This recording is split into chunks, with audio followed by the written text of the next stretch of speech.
I'm Dr. Scharffenberg, Professor of Nutrition at Loma Linda University. I want to talk today about a question that comes up more often than anything else. People want to know, of the vegetarian diet, is a vegan diet better than the lacto-ovo vegetarian diet? So let's go through what we do know about that. Now, over there in England, they had this epic Oxford study.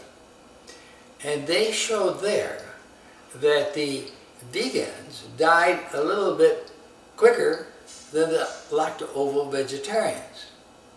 But we got to think about that a little bit. Over there, those vegetarians over there are vegetarians for ethical reasons, not so much for health reasons. That means they just don't want to kill an animal. Well, that's a good point. However, the vegetarians at the Loma Linda University studies were more for the health reason. They believe in the ethics too, but they did it for health reasons. So over in England, the vegetarian, he wouldn't eat the meat, but he'd grab a white piece of bread to put in his toaster and have white bread for his bread. And that's not the best. He didn't get the fiber he needs. He doesn't get all the vitamins and things he needs. Whereas in the Loma Linda study, the vegetarians there, they are vegetarians for health reasons.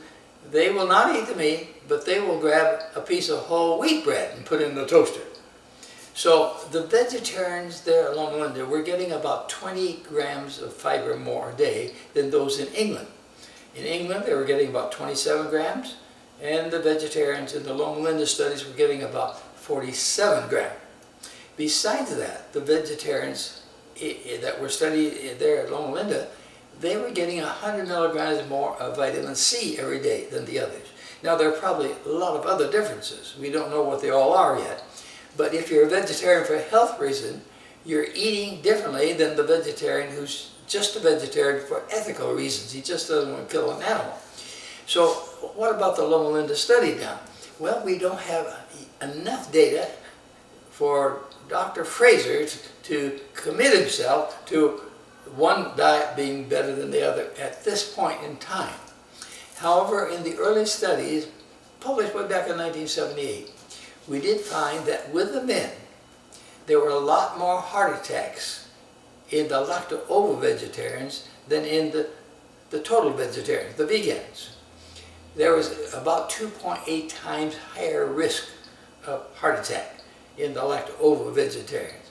Now, in the present studies, I think we have that same kind of data. We have data that shows that the lacto-ovo vegetarians have more heart disease than the vegan. The vegans are thinner, so they would have less diabetes. That should mean they would have less heart disease also. Now, what about the cancer risk? That's where the difference seemed to be. If there's any difference at all, it appears that the vegans had more colon cancer than the lacto-ovo vegetarian. The calcium seems to decrease the risk of the colon cancer. Now, this colon cancer is a touchy subject. It's a disease of industrialized nations. In many countries, like in Africa, where they don't use milk, they may not have any colon cancer at all. So over here in the US, where we get the colon cancer, even though we're using a lot of milk. But it is true, our studies showed in rectal cancer, for example, rectal cancer in men, they had a lot less rectal cancer if they used the milk than those who did not use the milk. So that is a question. Another question about the total vegetarian diet is calcium. Is the lack of calcium a problem? Now, we know calcium, milk, with this calcium, increases the risk of prostate cancer. That's why I recommend if you do use milk, don't use more than a cup a day, because calcium increases the risk of prostate cancer. Now, what about the Advanced Health study on that? Yes, lacto-ovo vegetarians have as much prostate cancer as the general population. But the total vegetarians have a third less. So from that standpoint, they're better off. So that's one of our major cancers. What about breast cancer? breast cancer, it's very difficult to ascertain what the problems are with breast cancer. It's been suggested that if all American women would have as many babies as they do in Africa and would nurse them all, we would have less breast cancer. Well, that's not a very good recommendation. Nobody wants to accept that kind of recommendation. But the studies did show that the total vegetarians, the vegans, had statistically less breast cancer than the lacto-ovo vegetarians. But it was not statistically significant. So they don't figure that's important at this point. They consider them both the same. But vegetarians lumped together do live a lot longer than the people in the general population.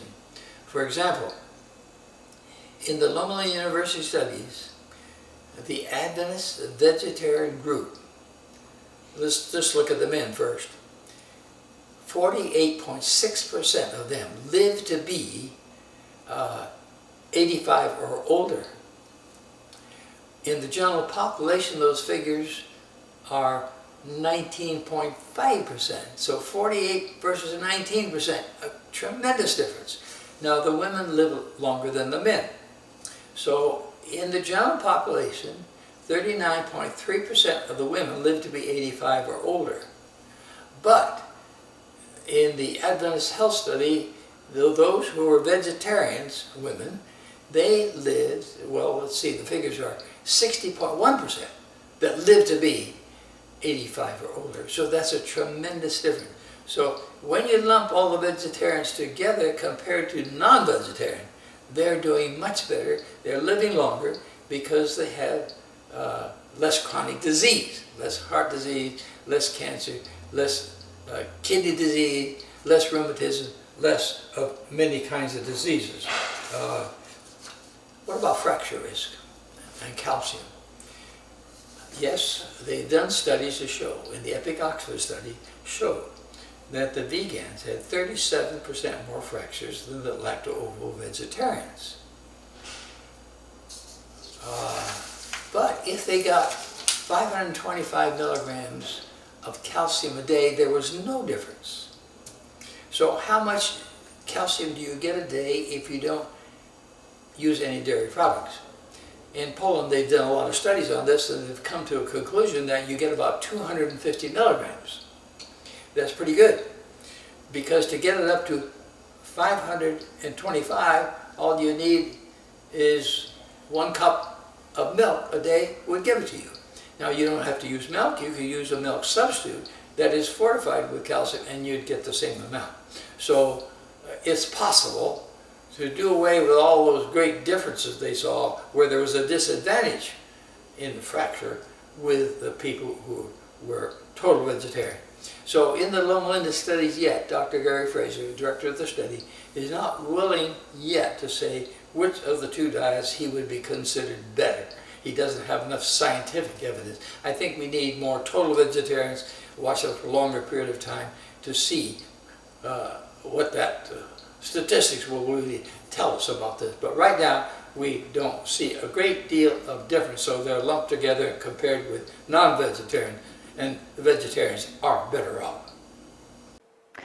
Hi, I'm Marcy Horonis with Balmar Health. To see more videos with Dr. Scharffenberg in it, you guys should subscribe to my YouTube channel. We talk about a ton of fun stuff, like healthy vegan recipes, product reviews, health and beauty tips, and so much more, and I want all of you to be a part of it. Let me know in the comment section if there's anything else you guys would like to see. Thank you so much for watching today, and we will see you next time.